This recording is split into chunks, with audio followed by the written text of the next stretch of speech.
బెంగ పెట్టుకోకమ్మా, వచ్చి నా వీపు మీద కూర్చో అన్నారు. అంటే అమ్మ చూసిందిట, పక్కున నవ్వింది.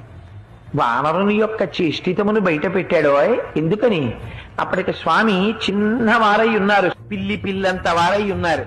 అమ్మ వచ్చిన వీపు మీద కూర్చో అమ్మా, 100 యోజనముల సముద్రాన్ని దాటించి ఆవలి ఒడ్డుకు తీసుకెళ్లి ప్రస్రవణ పర్వత శిఖరముల మీద కూర్చున్న రామచంద్రమూర్తి యొక్క పాదార విందముల యందు సమర్పించి కృతకృత్యుడనవుతానమ్మా అన్నారు.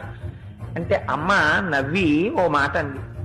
ఎంత మాట అన్నావోయ్ హనుమా, నువ్వే ఇంత స్వరూపమా, నీకో ఇంత వీప, ఆ వీపు మీద నేను కూర్చోనా, నువ్వు నన్ను తీసుకెడతావా, నీ వానర బుద్ధి బయట పెట్టావోయ్ అంది.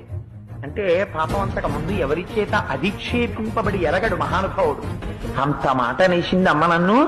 ఇదే నా స్వరూపం అనుకుంటోంది, నా స్వరూపం ఏమిటో అమ్మకి చూపించాలనుకున్నాడు.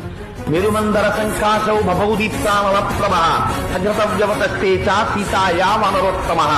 ఒక్కసారి మేరుపర్వత శిఖరాలు ఆకాశాన్ని చుంబిస్తూ ఎలా ఉంటాయో అంత స్వరూపాన్ని పొందేసి పెద్ద పాదాలతో, పిక్కలతో, మోకాళ్లతో, తలిసినటువంటి తొడలతో, సన్నటి నడువుతో, విశాలమైనటువంటి వక్షస్థలంతో, శంఖం లాంటి కంఠంతో, కాల్చిన పెనం లాంటి ముఖంతో, వాడి అయినటువంటి కోరలతో, పచ్చటి కన్నులతో, పెద్ద శిరోజములతో, మహానుభావుడు పరిఘల వంటి భుజములతో, పెద్ద పెద్ద వేళ్లతో, అంతంత అరిచేతులతో స్వామి నిలబడేటప్పటికీ అంత పైకి చూసి అమ్మ ఆశ్చర్యపోయింది. నాయనా, నాకు తెలుసయ్యా నువ్వెవరవో.